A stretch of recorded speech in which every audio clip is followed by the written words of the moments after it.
Law ज्ञान 365 के आज के एपिसोड में आपका स्वागत है। आपका लीगल लिसनिंग पार्टनर चलते फिरते। आज हम भारतीय संविधान की उस बुनियाद पर बात करने वाले हैं जिस पर हमारे देश का पूरा ढांचा टिका हुआ है। भारत की संघीय संरचना या अ फेडरल स्ट्रक्चर। हाँ। ये शब्द सुनने में थोड़े भारी भरकम लगते हैं, लेकिन असल में ये इस सवाल का जवाब है कि दिल्ली में बैठी केंद्र सरकार और मान लीजिए लखनऊ या चेन्नई में बैठी राज्य सरकार के बीच पावर का बंटवारा कैसे होता है। बिल्कुल, कौन ज्यादा शक्तिशाली है और ये व्यवस्था क्या ये हमेशा से ऐसी ही थी? और ये सिर्फ कानून के छात्रों के लिए किताबी सवाल नहीं है। नहीं, बिल्कुल नहीं। जीएसटी लागू होने से लेकर किसी राज्य में राष्ट्रपति शासन लगने तक हर बड़ी राजनीतिक खबर की जड़ इसी फेडरल स्ट्रक्चर में छिपी होती है। तो सवाल ये उठता है कि क्या भारत सच में एक संघीय यानी फेडरल देश है जैसा कि अमेरिका है? हाँ। या फिर ये सिर्फ एक दिखावा है और असली शक्ति हमेशा केंद्र के हाथ में ही रहती है? ये सवाल बहुत मजेदार है और इस पर बहस आप देखिए संविधान सभा से लेकर आज तक सुप्रीम कोर्ट के गलियारों में होती रहती है। अच्छा। पारंपरिक तौर पर दुनिया भर के संविधानों को दो ही खांचों में बांटा जाता है, यूनिटरी यानी एकात्मक और फेडरल यानी संघीय। बिल्कुल, लेकिन भारत इन दोनों में से किसी भी खांचे में पूरी तरह से फिट नहीं बैठता। हमारे संविधान निर्माताओं ने जानबूझकर एक ऐसा रास्ता चुना जो बिल्कुल अनोखा था और उसकी वजह है भारत की अपनी जमीनी हकीकत में छिपी थी। तो चलिए इसी अनोखे रास्ते को समझते हैं। शुरुआत बिल्कुल बेसिक्स से करते हैं। ये दो शब्द यूनिटरी और फेडरल, इनका असल मतलब क्या है? एक आम इंसान इसे कैसे समझे? जरूर, देखिए इसे एक कंपनी के स्ट्रक्चर से समझते हैं। एक यूनिटरी गवर्नमेंट को आप एक ऐसी बड़ी कंपनी की तरह देखिए जिसका एक बहुत शक्तिशाली हेड ऑफिस है। ठीक है। देश के सारे बड़े फैसले, नीतियां, कानून सब कुछ उसी हेड ऑफिस में तय होता है। देश के अलग अलग हिस्सों में जो ब्रांचेस हैं यानी प्रांत या राज्य, वो बस उन फैसलों को लागू करती हैं। मतलब उनके पास अपनी कोई रियल पावर नहीं होती है? अपनी कोई असली पावर नहीं होती। हेड ऑफिस जब चाहे उनकी शक्तियां कम कर सकता है या बढ़ा सकता है।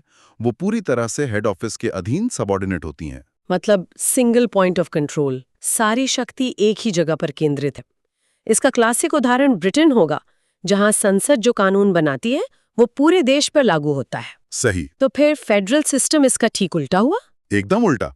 फेडरल सिस्टम उस कंपनी जैसा है जहां हेड ऑफिस यानी केंद्र सरकार और रीजनल ऑफिसेज यानी हमारी राज्य सरकारें, दोनों के काम और अधिकार पहले से तय हैं। और ये अधिकार कौन देता है? ये अधिकार उन्हें कंपनी का चार्टर यानी हमारे देश का संविधान देता है।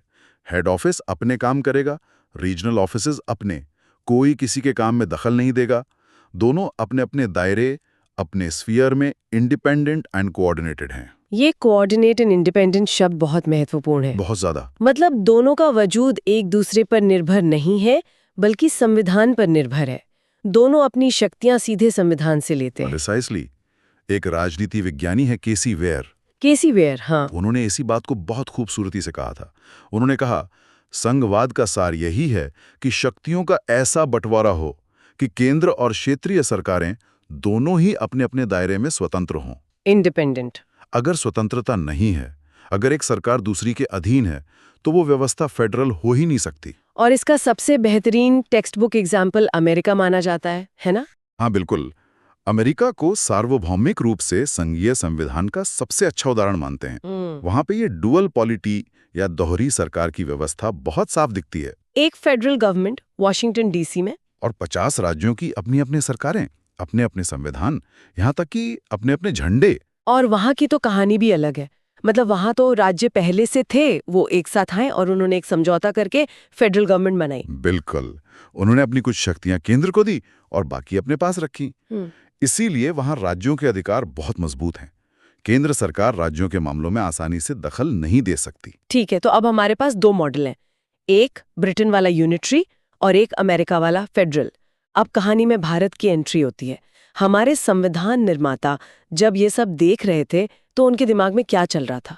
उन्होंने अमेरिका के रास्ते पे चलने का फैसला क्यों नहीं किया? क्योंकि वो सिर्फ दूसरे देशों के संविधान नहीं पढ़ रहे थे, वो अपने देश की हकीकत देख रहे थे। अच्छा। उन्होंने देखा कि अमेरिका और ऑस्ट्रेलिया जैसे देशों में केंद्र और राज्यों के बीच अधिकारों की लड़ाई कभी-कभी इतनी बढ़ जाती है कि देश की तरक्की रुक जाती है। हाँ, वो तो थी।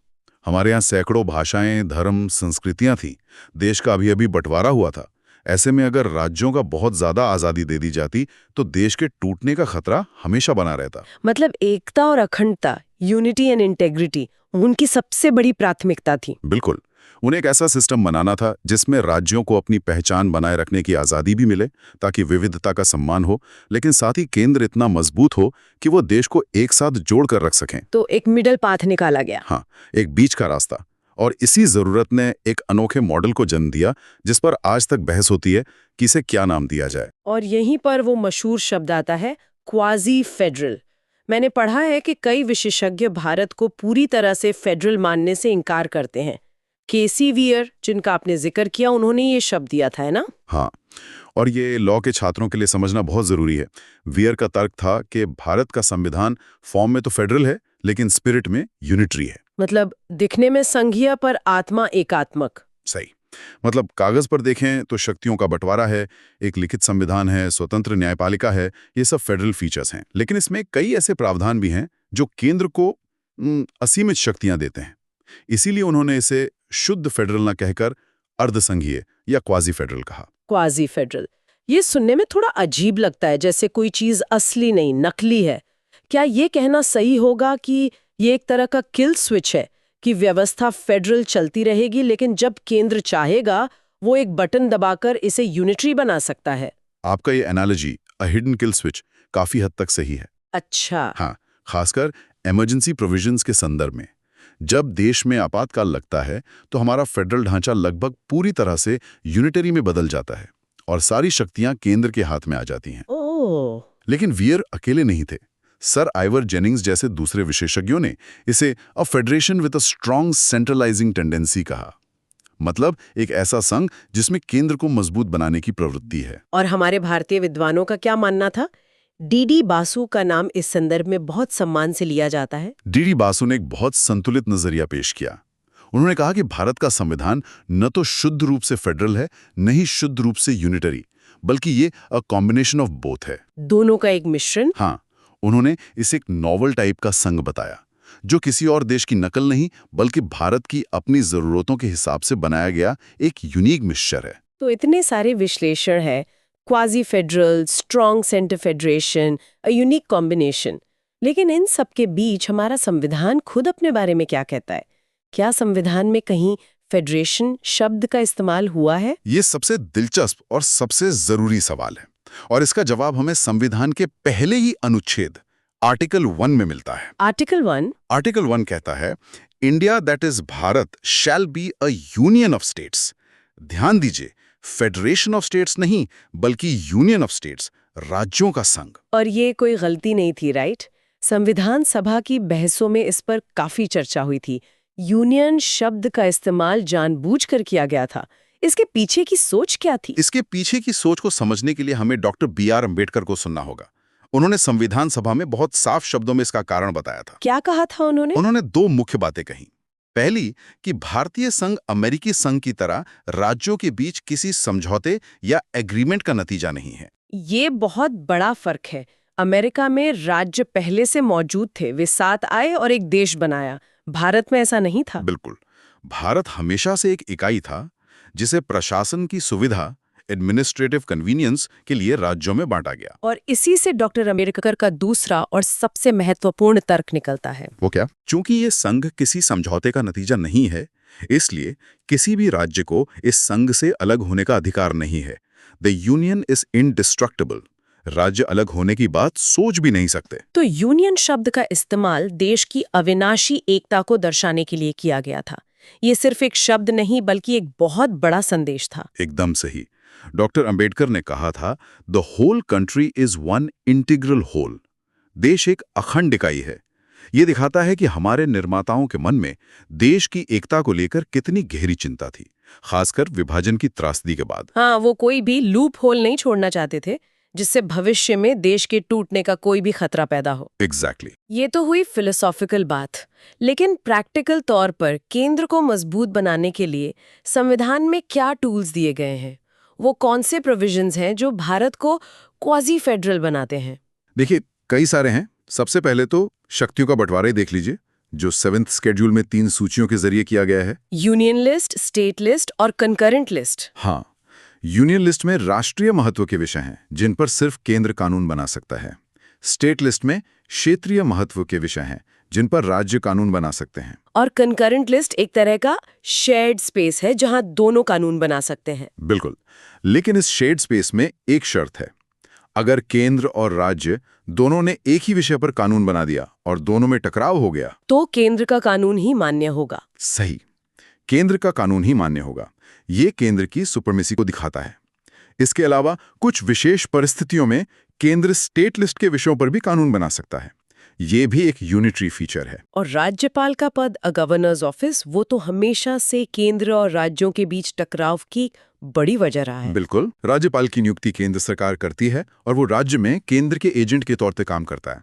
उसके पास ये शक्ति होती है कि वो राज्य विधानसभा द्वारा पास किए गए किसी भी बिल को राष्ट्रपति की सहमति के लिए रोक ले। ये तो राज्य की विधायी शक्ति पर केंद्र का एक बहुत बड़ा नियंत्रण हुआ। बहुत बड़ा। और सबसे विवादास्पद शक्ति है आर्टिकल 356 के तहत राष्ट्रपति शासन की सिफारिश करना, जो किसी चुनी हुई राज्य सरकार को बर्खास्त कर सकती है। आर्टिकल 356 ये तो भारतीय राजनीति का शायद सबसे ज्यादा इस्तेमाल और दुरुपयोग किया जाने वाला प्रावधान है। हाँ, और इसी के दुरुपयोग को रोकने के लिए सुप्रीम कोर्ट को दखल देना पड़ा।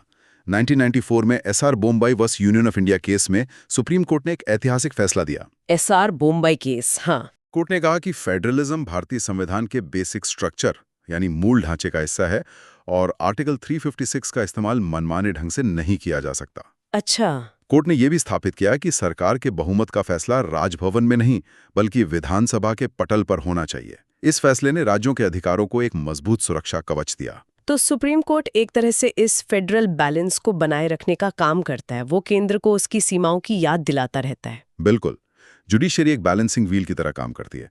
एसआर बोम्बई केस ने यह साफ कर दिया कि भले ही हमारा झुकाव केंद्र की तरफ हो, लेकिन राज्यों के अधिकार भी संवैधानिक रूप से संरक्षित हैं और उन्हें खत्म नहीं किया जा सकता। तो अगर हम पूरी तस्वीर को एक साथ देखें, संविधान निर्माताओं की सोच, अलग अलग विशेषज्ञों की राय और सुप्रीम कोर्ट के फैसले, तो एक लॉ स्टूडेंट को परीक्षा में लिखने के लिए मुख्य बातें क्या होंगी? What are the key takeaways? सबसे पहला और सबसे महत्वपूर्ण टेकअवे यह है कि भारत का संविधान न तो पूरी तरह से फेडरल है, न ही यूनिटरी, बल्कि ये सुई जेनेरिस है। सुई जेनेरिस यानी अपनी तरह का अनोखा। हाँ, इसे क्वाजी फेडरल, कोऑपरेटिव फेडरलिज्म या असिमेट्रिकल फेडरलिज्म जैसे शब्दों से वर्णित किया जा सकता है। ठीक है। दूसरा, भारतीय मॉडल में एक मजबूत केंद्र, अ स्ट्रॉन्ग सेंटर की परिकल्पना की गई है।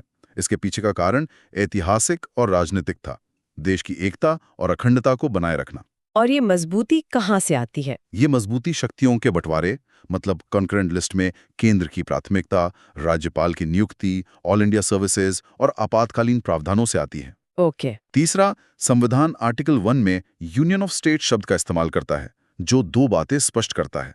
एक, कि भारतीय संघ राज्यों के बीच समझौते का परिणाम नहीं है, और दो, किसी भी राज्य को संघ से अलग होने का अधिकार नहीं है। The union is indestructible though the states are not. Exactly. मतलब संसद राज्यों की सीमाएं बदल सकती है, लेकिन कोई राज्य देश से अलग नहीं हो सकता। और चौथा पॉइंट? और चौथा और आखिरी टेकअवे ये है कि सुप्रीम कोर्ट ने एसआर बोम्बई जैसे मामलों में फेडरलिज्म को संविधान के बेसिक स्ट्रक्चर का हिस्सा मानकर राज्यों के अधिकारों की रक्षा की है। न्यायपालिका केंद्र और राज्यों के बीच एक संतुलन बनाने का लगातार प्रयास करती है। बहुत ही शानदार तरीके से आपने सब कुछ समेट दिया। ये बहस सिर्फ अकादमिक नहीं है, ये हमारे देश की रोजमर्रा की राजनीति को आकार देती है। बिल्कुल। ये समझना कि हमारे निर्माता एक मजबूत केंद्र क्यों चाहते थे और आज के संदर्भ में जहां राज्य और ज्यादा वित्तीय और प्रशासनिक स्वायत्तता की मांग कर रहे हैं, उस संतुलन को कैसे साधा जाए, यही भारतीय लोकतंत्र की सबसे बड़ी चुनौती और खूबसूरती है। आज की इस गहरी चर्चा के बाद एक विचार सोचने के लिए छोड़ जाते हैं। हमारे संविधान निर्माताओं ने देश को जोड़ने के लिए एक मजबूत केंद्र बनाया था, लेकिन आज के दौर में जब क्षेत्रीय पहचान और आकांक्षाएं ज्यादा मुखर हो रही हैं, क्या वही मजबूत केंद्र कभी-कभी सहयोग की जगह टकराव की वजह बन जाता है? क्या हमें फेडरलिज्म के इस भारतीय मॉडल पर फिर से विचार करने की जरूरत है? यदि आप इस विषय के बारे में और जानना चाहते हैं या आपके कोई प्रश्न है, तो कृपया नीचे कमेंट करें और नए अपडेट के लिए इस चैनल को लाइक, शेयर और सब्सक्राइब करना ना भूलें। धन्यवाद।